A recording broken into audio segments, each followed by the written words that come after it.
put the work in when the lights dim. Now the world's tuned in when I slide in.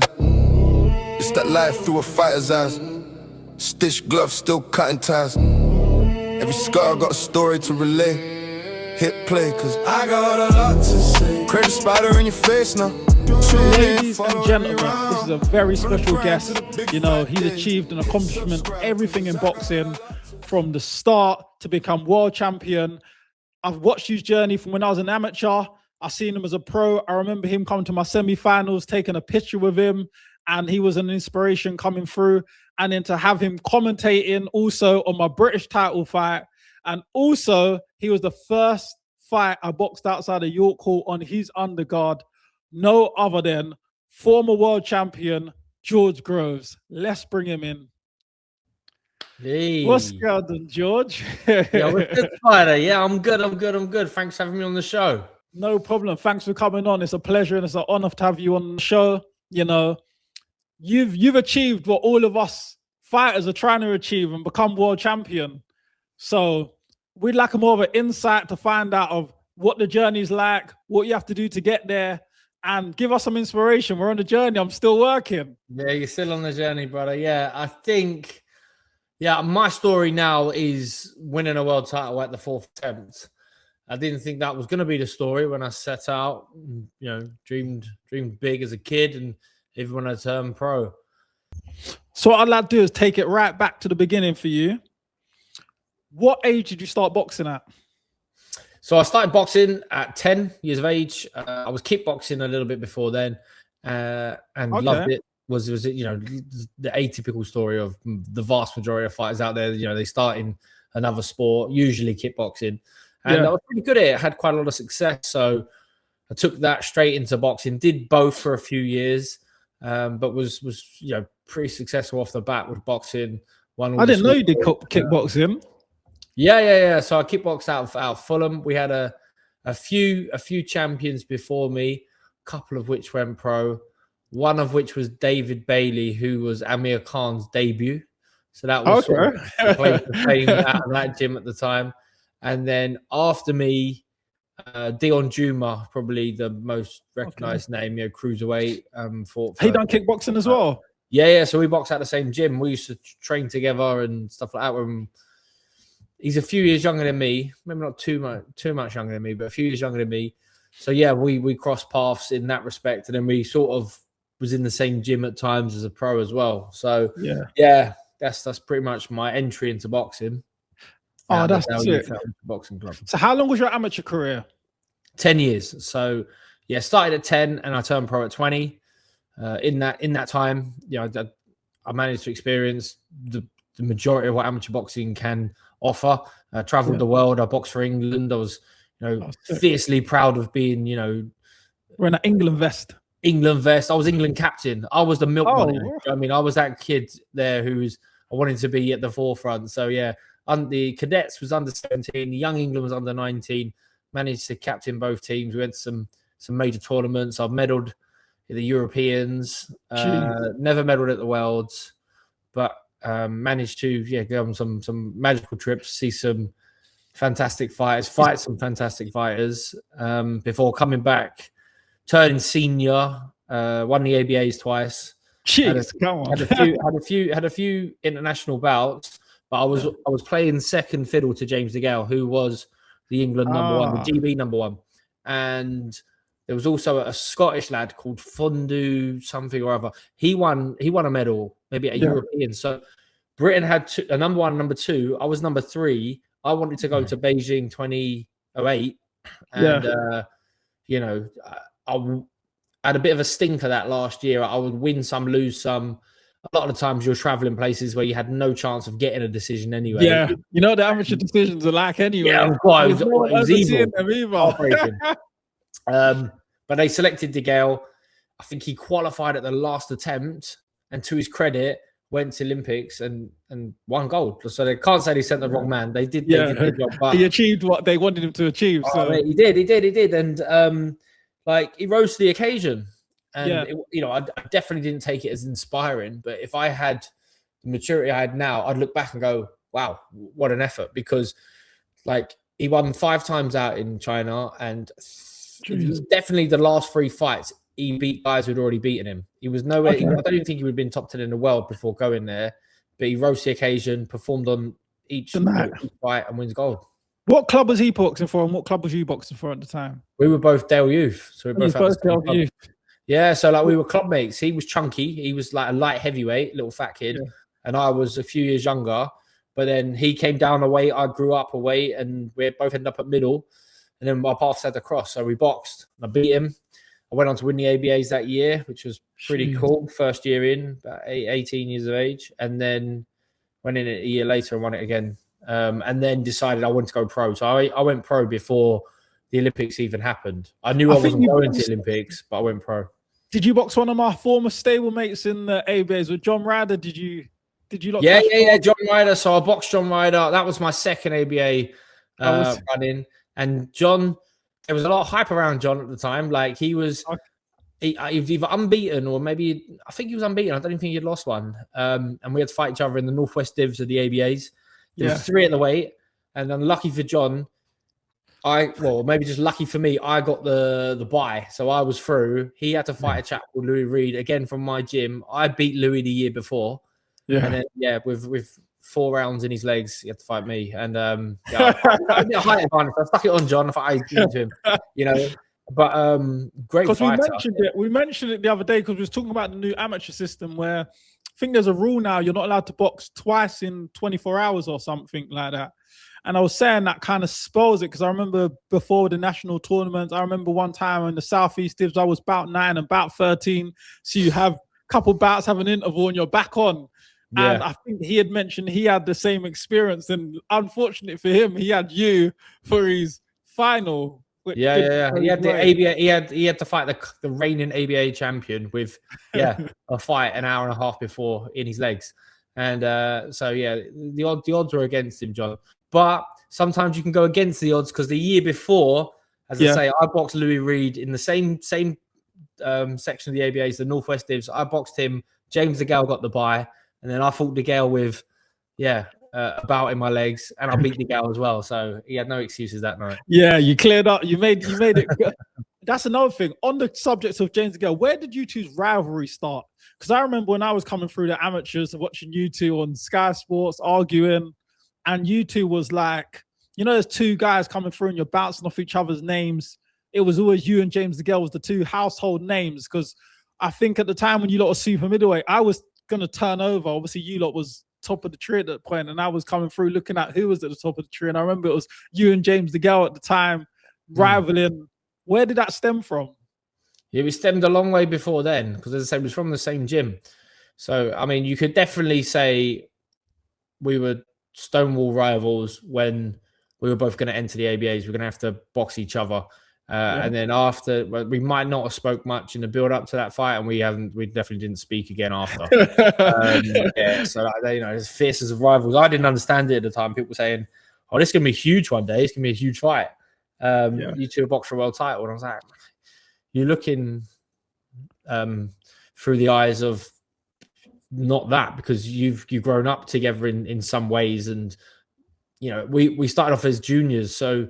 Juniors just never really had to box each other because you was always different weights and also different ages. But we grow up and then we're all in it together, and away we go. But that's pretty much where the rivalry started. It was a fierce rivalry. Yeah, we must have used it to our advantage, Craig, to, you know, progress on. You know, I remember taking the fast track if I could, because I wanted to get to arrive at place and want to win belts before James DeGale. Who was your guy then when you turned over? Would you always a light heavyweight, or was you a super middleweight first? I was originally super middleweight for my first 10, but I realized in camps I kept getting sick, and I realized it was the weight, and also every time I was making the championship weight, I wasn't hurting people. I was winning on points, but every single time they made me box at a catch weight, I was knocking them out within 3 rounds.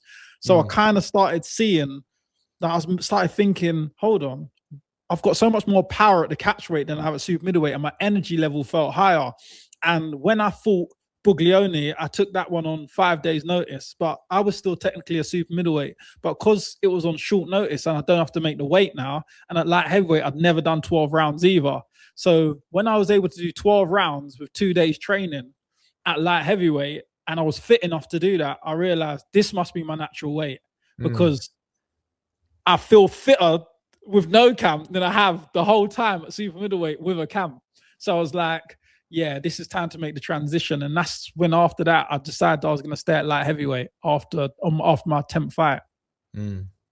Yeah, it's interesting because obviously as you get older, you probably naturally get heavier. That's what the vast majority of people do. So sometimes you're a trained pro. You know how to make a weight. You know what the process that goes in. Sometimes the process is a bit harder than others.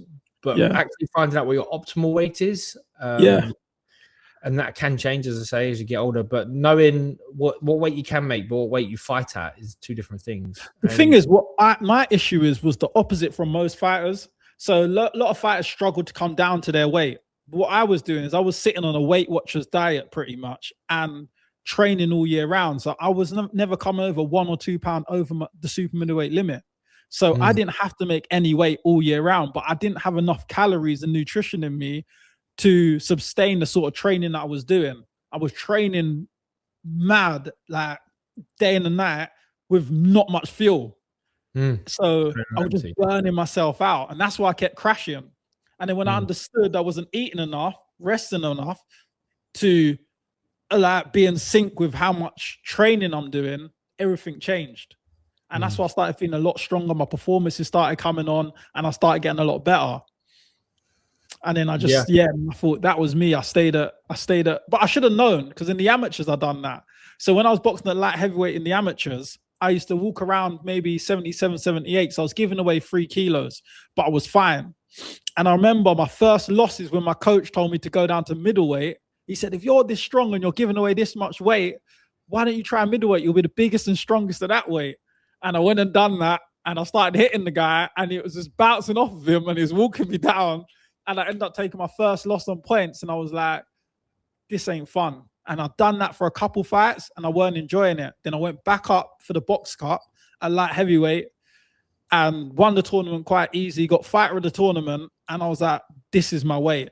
So I don't understand why when I turned pro, I then changed to super middleweight. But that's because I thought if I'm boxing 77, 78, super middleweight's like 76.2 or something. So I was thinking, I've only got like a kilo and a bit to lose and I can rehydrate. So I'm going to be strong at super middleweight. But I just think light heavyweight was always just my weight. Yeah, well, it's a blessing for you to be walking around on your weight. It's not the same. Yeah. How much further over did you used to walk around as you turned pro? So you turned over at super middleweight, did you? Yeah, super middleweight. So I went from middle to super middle. Like, so I could put on a kilo, you know, as an from amateur to pro, and it was pretty simple in the first few years. As you know, I wouldn't rarely go above 80, but then I'd get heavier and heavier and heavier. So you know, in the end, a good camp was drying out from 80 or 81 kilo. A bad camp would be drying out from 83 plus. So and when I say drying out, I mean the night before the weigh-in. I don't mean coming into camp 12 weeks out. Sometimes you come into camp, I'm a heavyweight. So would you like that from your debut with your weight? No. It was pretty comfortable at the start, you know, pretty comfortable. You know, as I say, it's all relative. You're still quite young. You turned over at 20. You're young and you don't, you know, the weight can, you don't really balloon up as much. I was probably, so as I was fighting at 76, I'd probably come in the gym at 80. And then by the time I've trained off, you know, you're always in the gym when you're fighting. You could be fighting once a month at the start, isn't you? So I was always there or thereabouts. Never really had to take off too much, but always really had to sort of dry out a little bit. I always wanted to make the weight as well. There's only been a few fights where I was over the limit, like the championship limit.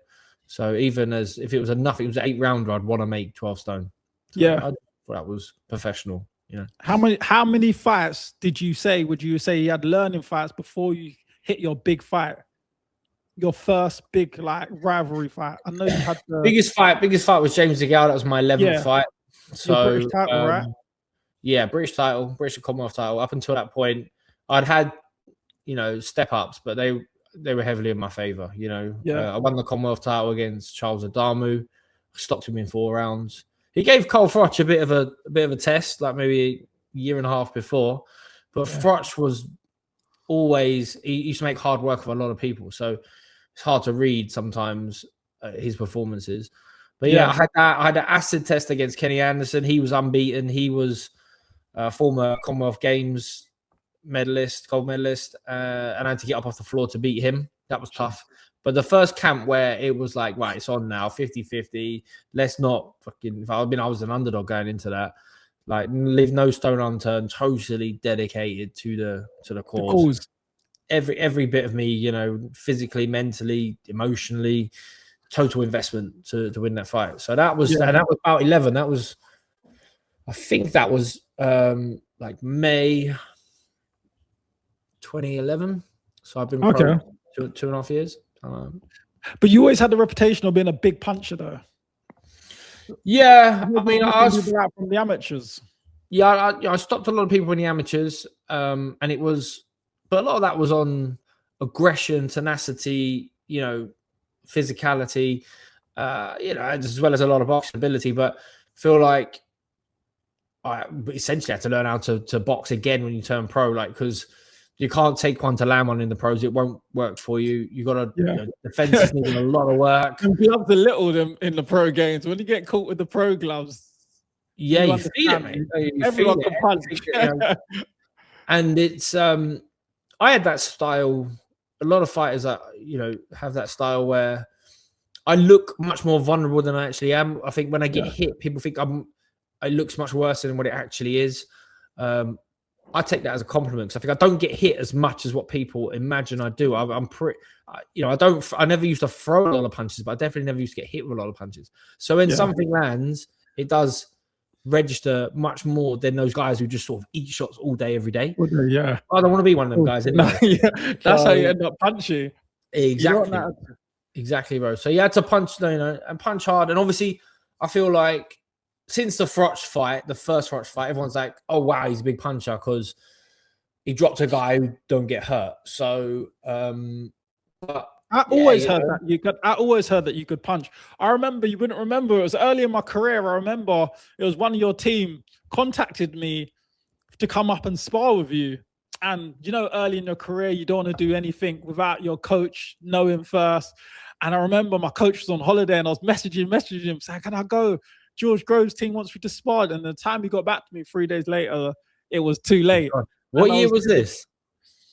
It must have been I think it was around 2016 or 17, maybe 2016 or 17. So was it like one of the McGuigan's team? It might have been one of the McGuigan's team who contacted me at the time. But back then I didn't know about the McGuigan's team. Obviously I knew who Shane was, but it wasn't Shane who contacted me. So someone else contacted me from the team. Yeah, and maybe Josh or something. I think Josh. Yeah, it might have been Josh. Yeah, so I was excited, thinking, I'll get to spar George Groves. I heard he's found, like when someone's really good and they're at that pinnacle, you kind of want that experience. You're like, that's going to be sick. And then when I felt so disappointed when I couldn't get hold of my coach and I didn't get to ever experience that. But I remember everyone saying, yeah, George can punch. And I knew that was your reputation then. So I was always like excited about the spar, which I never got to obviously fulfill. Oh, right, yeah. I've got a terrible habit of not remembering who I've sparred. So, I talk to people and like, when we sparred? We did some rounds. Like, fuck, man, I can't remember. I can't remember. Lucky I didn't. I should have just claimed I did have the spar because if they would have had some rounds, we could have had some rounds. But yeah, I sparred. Because the tail end of my career, I felt like the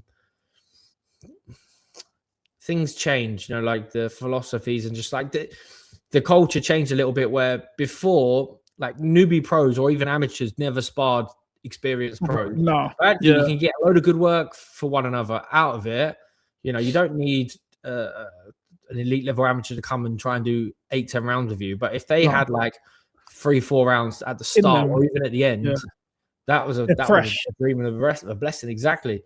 So I And they got remember, a point to prove. To them, it's about. To you, you're just going through your sparring motions. Them, yeah, they think it's the unification. They want to win. So yeah, they're yeah, they're gonna take excited. your head They're off. eager. They're gonna take your head off, and that's what you need sometimes to keep you sharp. Definitely in them later rounds. So I'm disappointed we never got some rounds in. I got I some. know. I'm sure I'd remembered you, Craig, if we'd done a few rounds.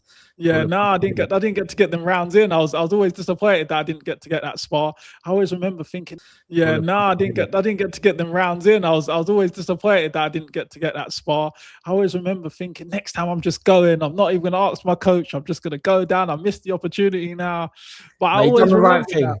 You've done the right thing. Check in with coach. Don't just show up. We were nice guys down at whoever I was with. We were nice and fair and never took too many liberties. But you never know. So yeah, any young fighters out there listening, don't just abscond from the train and go down there, because you might just be cannon fodder. You might just be a bit of meat to them guys to chew up. Well, a lot of gyms do that. I've seen that. People turn up, no one's looking after them. They're getting obliterated around the ring. Again, not saying in the gym we're in now, I'm just saying the gyms I've seen over the time, people just getting splattered. And it is sensible to have someone always monitoring you and making sure your safety is protected, even in sparring. But that's why when I usually go abroad, I usually put myself in them uncomfortable situations. When I'm on holiday, I take my gym bag wherever I'm going and I just spar whatever city I'm in just to see how good it is. Like I went to San Diego not too long ago when I was on holiday. I went into Canelo's gym. I sparred a Kazakhstan kid. I think he was like world champion. A few times he won the gold and stuff in the worlds and stuff, but I think he's like 16-0 and like 30 knockouts now or something like that. And he was a good kid. We had 6 rounds. They brought a referee from Vegas to ref the spar. And it was a good experience, but you just learn loads of things. And when I was in Vegas, I went and sparred at Celis's gym, sparred a few of the Cubans, picked up a few things from them, certain punch selections they like to throw. So sometimes I do that just to get a bit more experience out of my comfort zone. But I'm experienced enough to do that. But if you're not, you probably want someone to look after you. Yeah. I mean, yeah, you're definitely experienced enough to know what's right and wrong now. And it sounds like you're picking holiday destinations to fit into sparring as well. That's exactly what I'm doing. You're going to Benidorm next month, then come back off the beach. I was going to go to Mexico at one point and just go in there. Yeah, Mexico. You're not going. Where do they go in Mexico for a holiday? Cancun. You're probably going Guadalajara trying to find. Yeah, I'm going Guadalajara. I'm not going Tulum. I'm not going Cancun. I'm going Guadalajara and going right to one of them rough gyms. You're a bad man. Where's your hardest sparring you've ever had? Who's the hardest sparring you've ever had? Yeah, I've had some quality sparring over the years. I remember, obviously I've told the story. I've been out and sparred Golovkin out in Big Bear, California. That was an awesome experience. Like I wasn't fit. I wasn't fit. It was after I got beat by Froch the second time at Wembley. I was fat and out of shape, and the sparring came up. And it was also just part of a trip. So we went out there, we got some rounds. That was cool. That was a great experience. He's a ferocious fighter. I was much bigger than him. I mean, I was heavier than him because I was out of shape, but even felt bigger than him. So I always wondered if we did box, it would be a different kettle of fish, but because I've got size advantage. But if he was the same size as me, I wouldn't know what to do. Do you know what I mean? What's his technical ability like? Exquisite. Like one of the best that I've been in technically. I mean, again, I'm out of shape, so it's hard to exactly tell. The gym was like 80 degrees. It was summertime out there. They had the heaters on, doing 4-minute rounds, 30 seconds rest. He's like 2 weeks. It's his last week of training for his fight. Yeah. They and that's not my first rodeo. I've done that. I've been there. But the way that he can cut the ring off was really good. And at this point in my career, generalship.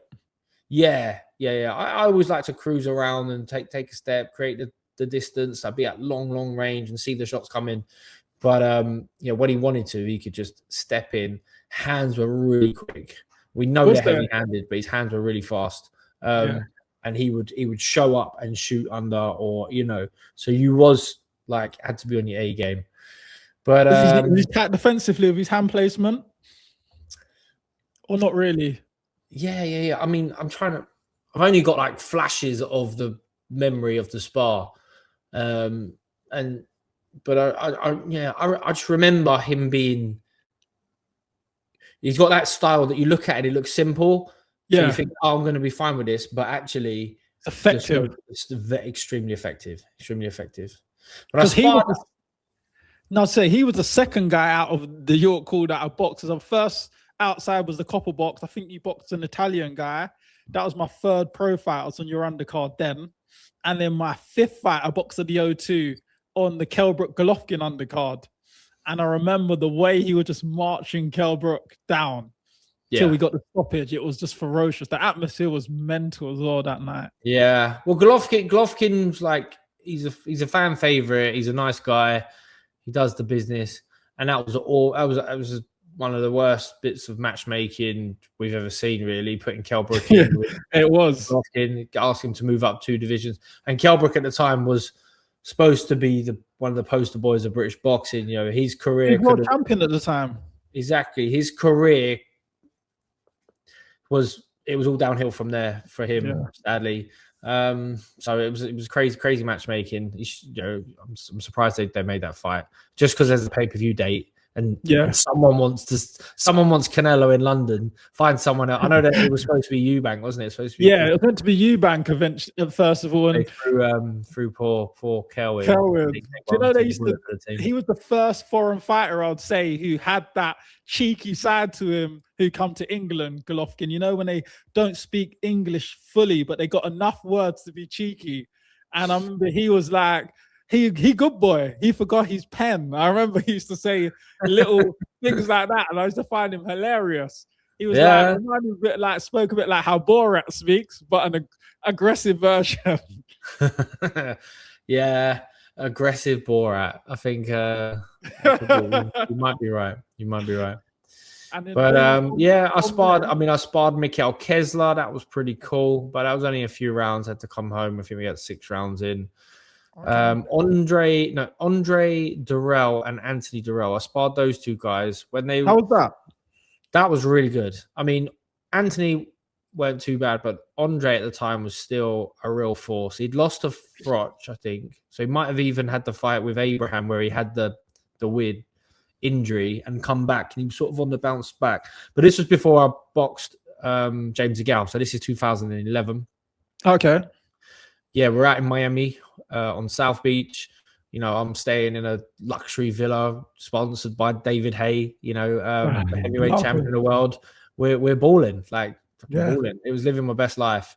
Make a promotion at first or manage with him? Yeah. So I turned pro with Haymaker Promotions. It didn't really last long. They had a stable, but then there was on Satanta and that went bust. So then they let a lot of guys go, but I was training with Adam Booth, who was coaching Hay. So I was sort of still in the frame. And I was unbeaten at that point, doing well. I was boxed on the Hay undercards, like his chief support. So he'd done John Ruiz, and then he'd done Audley Harrison. So, I'd quickly gone from my debut on a Hay undercard against Monty Barrett at the O2 to now I'm chief support. It was amazing for me. Came up quick. Right. Yeah. And so Hay was really good to us on that trip. We're living the life, we're eating healthy. He had Ruben Tabarez out with us, who's like his strength conditioning coach at the time. So I was doing sessions with Ruben, and Hay was like my coach. So he'd take me to the boxing gym. He'd sort out the sparring. So it was quite hard to nail down the Durrells. Bit of divas, a bit of a lot of ego, it's just upset your rhythm. A lot of Americans are like that, though. A lot of American fighters have got that ego, though. Yeah, absolutely. You'd say, what time do we spar tomorrow? Absolutely. What time do you want? Whatever time you want, George. I say, okay, should we start 10 o'clock? Is that too early? 10 o'clock? Yeah, man, 10 o'clock, we'll be there. I'll get to the gym at 10 o'clock. Yeah. And they would get to the gym about 10 past 1. And I'll be like, disrespect. Yeah. And they don't walk in and say, very sorry, we're so late. They're just like, hey, what's up? It's like, ready for that work? 3 hours for you motherfuckers. They're like, oh, right. Yeah. We had to change our apartment today. Again, no, sorry. Okay, cool. Get your gloves on. Let's go. But that was really good sparring for me. As I say, Durrell was a quality operator, like a very athletic and a specimen of a boxer. Like he looked the part. He was very strong and fast, but he had a really good boxing brain as well. Who would you say was better at the two? Out of brothers, yeah, Andre by a country mile. At the time, or maybe soon after, Anthony won a world title. He won the WBC, but and Durrell maybe Andre Durrell maybe never won a world title. Better than the brother. He was catching me. So he was switch hitting, but predominantly southpaw, and he was catching me with like a lead uppercut. So it's right hand uppercut. Yeah. And you might not have ever thought about this, Craig, but I thought about it because I was getting hit with it, and it is the most embarrassing shot to ever get hit with. It's the most muggiest shot. Imagine there and someone's hitting you with like a lead uppercut. Like, how is he getting this? And he would maneuver himself in, getting close, and he would get it off each and every time. But I'm just at British title level, and I'm more than holding my own with these two guys who are, Andre's at world level now. He's fought for world titles. So fantastic experience, tough experience, but vital for me because I took a lot of that. That was like a pre-camp to go into the DeGale camp when I got back home to London. Sick. So it was invaluable. Do you feel like these things you went through in terms of sparring, going abroad with these guys, do you think these played major influences on your journey, on your progress? Yeah, of course, absolutely. You always want to be as a fighter, if you can be a sponge, just absorb everything around you. So not just what happens, in the ring between the ropes, but what happens outside as well. So I was looking up to David Hay. He was the A side of pay-per-view events. Like I learned a lot about the business just sitting there and watching these guys, as well as learning how to fight. Exactly. Yeah. So, and sparring, as again, it's always putting yourself in an uncomfortable situation that's not too much of a stretch, So if you're a young pro and there is a world champion who's looking for sparring, go out there and get it done. I'm looking after Lucas Rohrig now. I'm managing and training him. He's 8-0 as a pro, and he's already sparred Chris Billum-Smith, who at the time was world champion, sparred him again since. He sparred Jael Pataya a couple of times.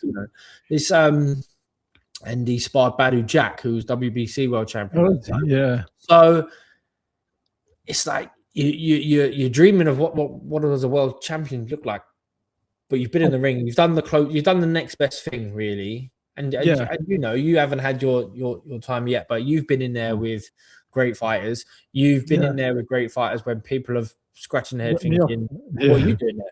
And then all of a sudden it's like, well, actually, the difference between us wasn't much. Ain't an awful lot, That's like when I fought Dimitri Bivol, and everyone was like, what's the point of this? You're going to get knocked out in 3-4 rounds. Everyone was giving me stick online. And then we ended up having a close fight. I lost by half a round and 1 round. And everyone was like, oh, you do look like you belong to be at that level. And yeah, I probably wasn't experienced enough. I just won the British title fight, which the one you commentated on against Shakan Pitters. And I literally just went to win that as well. Yeah, I know you did. You opted against me. I heard you on the commentary. I was like, he was giving me no credit. Is it? No, I never do that. I've got to be fair in the comms. But he was the poster boy at the time for Channel 5, wasn't he? So I was the opponent on the show, really. Although, like, obviously, I was more of the household name in the sense of in boxing at the time, where I've been on Matchroom for a while, and Channel 5 just started up, and they had aspirations for a few of them to go off and be big stuff. So they was promoting him well at the time, and I ended up boxing in his area on his show. And he had just picked up the title as well. So he was now the A-side on the show. So I was expecting to be kind of half written off. In the bookies, he had a big, if I remember correctly, he had a big win going into this fight against the guy who had beaten you. Drew with you, yeah. Yeah. So it was like, is it Chad something? Yeah. And then, because ultimately, when you're coming in for commentary, and this is going to come your way soon, mate, when you look up these fighters and you can't remember you know, anything. you got a life outside of boxing as well. So Of course. you're like, okay, right. I'm going to have a look through. I'm going to see what I can see. I'm going to try and pick out what I can see. And sometimes you do have to also factor in momentum. And that is a very key thing in boxing is momentum. So someone who is, everyone's bigging up, they've just had a big win. They're just, one, it could go the opposite way. It could go to their head and it goes out the picture. But two, also just that momentum can carry them through. And I was out the ring for a year as well coming into that fight. Right. Okay. So a year out. And I have noted that and thought, is a bit of ring rust going to be in there for you? I don't think, was it a lockdown show? Was it? Yeah, it was a lockdown show just before Christmas. It was December the 20th. I think it was December the 20th, 2020, actually. Yeah. So anything could happen in that time. Or it's the only time I've ever had sympathy for a boxer. I was watching a lockdown show, watching a journeyman fight a prospect where I could hear the shots landing. Now, usually when I'm watching boxing, I can hear the shots landing. I'm super excited. But listening to someone getting smacked in the ribs and it echoing around a film studio in Birmingham was a bit creepy. If I do. And you can hear your coach clear as day as well. Yeah. Instructions like you're in the sparring. It was like it was brilliant, to be fair. And I feel like, but sometimes it's hard to get up for the Shakan one because we use a kind of a grudge match. He was saying a lot of stuff online about me. I was really up for it, so I thought I'm going to prove a point to this guy and show him the levels at the time. So I was up for that fight. And then when I boxed Bivol, it was in lockdown still, but just semi-lockdown where there's allowed spacing of a few people in the arena, but not too many. And we box in Manchester Arena, so a couple people in that whole arena, you're not really hearing anyone. And that week we stayed in the bubble week together, but it was very friendly. The day before it was my birthday. He's jumped from behind the sofa, sung me happy birthday of a cake. And it just gave me a cake. We're shaking hands. It was all a bit. So when we got into the fight, it was like an intense sparring match because we're sparring at the end of every round. We're spudding each other. Oh, good round to you too. And it was too not that atmosphere, not that fight, that experience. Yeah, I mean that would have freaked me out a bit. I don't know. I didn't experience it. I don't think I could have. Definitely never touched hands at the end of a round. That's what I mean. You don't do things like that. No, it's all the principles that's going out the window in lockdown. Yeah, you can't let those habits creep in. But that's what I thought next time. I feel like all these experiences now, for me, is going to guide me to when I fight for a world title next. I feel like this will all play into a major part into it. When you won the 4th world title, you said it was your 4th attempt. What was your mindset going into that? Yeah, so my mindset going into that fight with Fedor Chudinov was I took this approach, which I never really liked, but at this point I had to. It's just another fight. It's just another fight. For me, at my stage in my career, I just had to treat it like another fight. There was a lot on the line. There was everything on the line.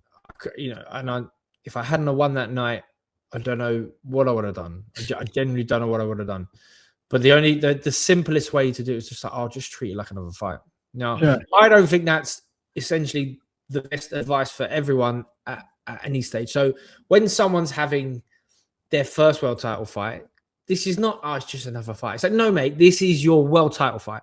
This is what you've been playing for your entire life. It will feel different. Expect it to feel different. But fighting Chudinov, world title at the 4th attempt, there was nothing that I could possibly feel that I hadn't felt already. I'd had dizzying heights of success and the most nauseating lows of defeat, and everything in between.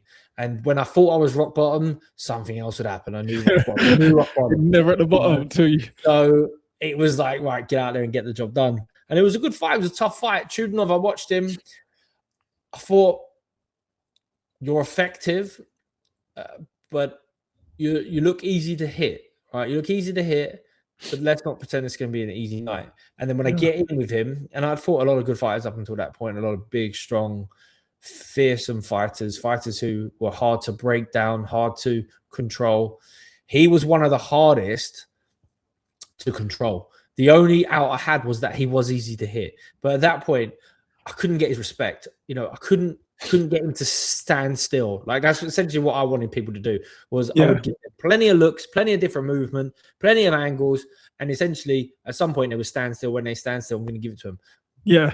But he just kept marching me down. He just kept eating up the space, and he was eating up the space with using almost next to no energy, or at least that was his stoic look on his face. Yeah. I would crack him, and I would be digging him downstairs time and time again, but he would just keep marching on. And he was strong. Yeah, very strong. In the office. Yeah, mate. Oh, man. You know, you have them fights, but I was on it, and I was fit, and I was healthy. And it wasn't like one of those camps where you go into the fight and something ain't been quite right. This was like, right, I've left no stone unturned. I'm in the best possible shape I can be in. It's now or never. So I had the confidence to back myself down the straight. I just knew I was in a horrible situation where it's like that last hill sprint session you've got of camp, right? Something like that where you're like, I don't want to do it. I've got to do it. I'm not going to die. I will be able to get through it. As long as I bite down the gum, she'll get the job done. We're good to go. And it kind of had that feel to it. But then at the end of the third, he catches me right on the bell, and he breaks my jaw. So I can hear the jaw crack there at the end of the third. Like, I sit down, Shane McGuigan in the corner. He goes to take the gum shield out. I'm just like, no. Just leave it in. Don't touch it. Yeah, just leave it in. I didn't tell him I broke my jaw. He must just thought, oh, he wants to keep his gum shield in. I just thought, I'm not going to tell him I broke my jaw because I worried that he would then change tactics. I was just like, I just got to get on with this. I get cut in the fourth round. So the next round, I'm cut again over the eye. And it's that round wasn't so good. I can feel him sort of ramping up. Slowly, I feel like he's winding himself up. Maybe even breaking me down. But I can't get ragged. You know, I have that style of fighting where when I do get tired, I will look ragged. You couldn't be ragged. No, I mean, we was all right. And then the fifth round went well. Just started to settle. The sixth round, I catch him, and there is just a momentary, just sort of like slump from him. And I'm just like, all right, go. So it's fucking just raining punches, mate. Just go. I think it's like 35, 40 punches. And then, God bless. Over. I remember that. You was hitting him like he stole something. You was hitting him like he stole your prized possession from your house. Yeah. He did. He was stealing it. It's mine. He had the world title. But this is like, I mean, at that point, the fighter I was then to the fighter I was before, it's just even like down to the shot selection. There's like, I'm bringing them up through the middle. I'm ready for uppercuts, but I'm just coming up to come round. I'm then going down to the body, really trying to break the whole thing down rather than, you know, say Frotch. I can see that right side of his chin. I'm going bosh every time he's getting it with the right hand. And then almost you're like punching numb. Whereas this dude, I'm going upstairs, downstairs, and to his credit, Chudinov, I'm hitting him with the cleanest of shots. And he don't go down somehow. He just tilts a bit. And Steve Gray jumps in and stops the bout. Thank God. Well, yeah, you know when you're the happiest when you see the ref jump in. When the ref that was one of them. Yeah. Like, it's funny because when you're a prospect coming through, you want those highlight reel knockouts. Yeah. When you get to that stage, you just want the fight to be over. By any means. Any means. To win by any way. Yeah. I could have caught him and he could have stumbled back and then twisted his ankle and gone over, and I would have gone, yes. As long as you pick up the belt, who cares? As long as you pick up the belt, no one cares. Need to win. Yeah, mate. Yeah. But that was a wonderful feeling. It was such a surge of emotion that it was like nothing. It was like, you know, I could hear ambient noise, and it was like relief. It was like the weight of the world had been lifted from my shoulders. I could just breathe again. That was kind of what it felt like. It felt like I'd been underground, buried alive, and I had to crawling, digging my way out, and then I finally get air. That is literally what it felt like. Well, imagine that your fourth time, you probably started doubting yourself. Not doubting yourself, but you might have throughout that journey thinking, am I not going to reach what I've come in the game for, my goals, my ambition, my dream? And then bang, finally, world champion. Yeah. Like it's weird because, you know, I talk about when I'm doing a motivational speech, I talk about having unwavering self-belief and resilience, because that's what I learned in boxing, is the resilience to overcome all them problems and pressures and setbacks. But at the same time, you have to have the confidence to believe in yourself that oh, I've had this setback, but it's not, it might be my fault, but I can overcome it. But there are periods where you're like, you think to yourself, I believe I'm good enough to win a world title, but I don't know if I will. And I don't know if I will turns into, I don't know if I can. And, you know, you don't want to get spiritual. You don't want to get thinking about, you know, evil spirits, good karma, bad karma, this sort of thing. But all this stuff will play a part games if you've been like to where I've been. So yeah, to get there, it literally is just a testimony to like what you need to do mentally. You need to obviously have the confidence and the resilience and the focus. Yeah, you have to zone in on the goal, and ultimately when it truly matters, like keep the faith and stay focused, stay drilled, stay disciplined, and get it done. Because that's what I feel like boxers can struggle with is the constant discipline. That's what I believe in, is constant discipline. Like I can tell you're that sort of chap who, you know, you're always on it. You're always on it, and you live and breathe boxing, so that makes it a little bit easier for you. But those guys who want to dip in and out of being a boxer, it ain't gonna work. It's not gonna work. You can't dip in and out of being a boxer when you're in the fight. When it's round 8, round 9, you can't be like, oh, I'm gonna switch off now. It's like, no. It's a battle, a mental battle.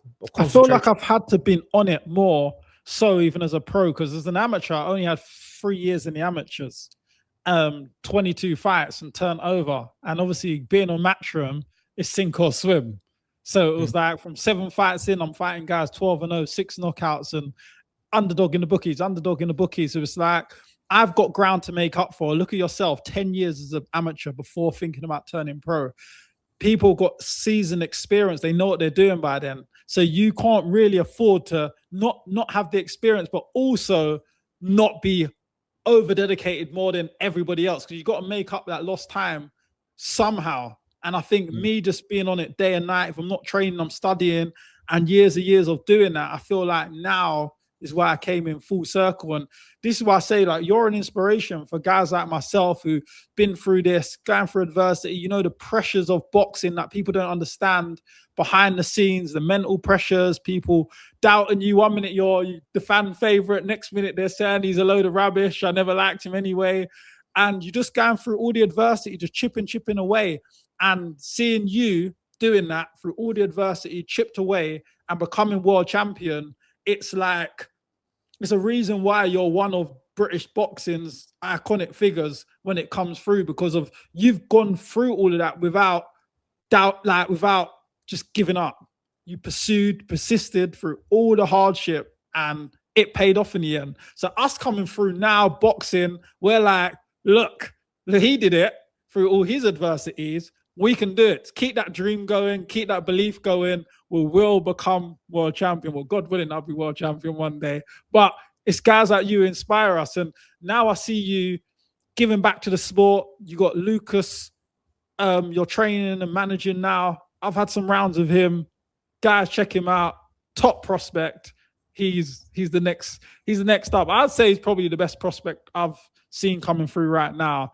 He's got all the fundamentals, and I think with your guidance and like your boxing knowledge, and he's already got the skills and abilities as well, I think he'll destined to do big things as well.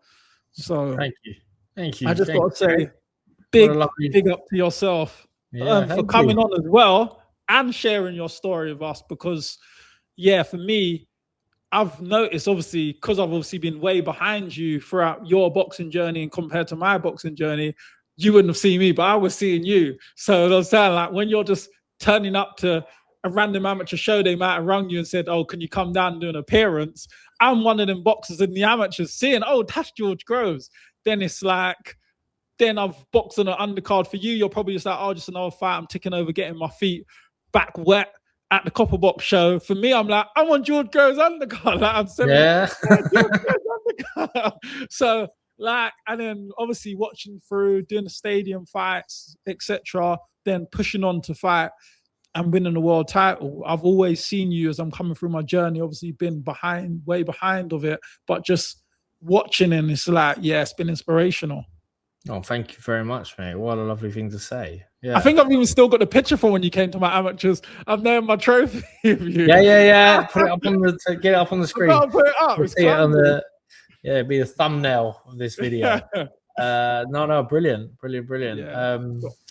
Oh man, thanks for having us on, man. Thank you for coming on. Really appreciate your time. I know you're a very busy man, so thank you. And yeah, everybody, watch this episode. Well, you probably watched the episode how you're hearing me now, but like, subscribe, and comment. And thank you again, George. We're out. No worries, bro. Thanks for having me on. Not too soon.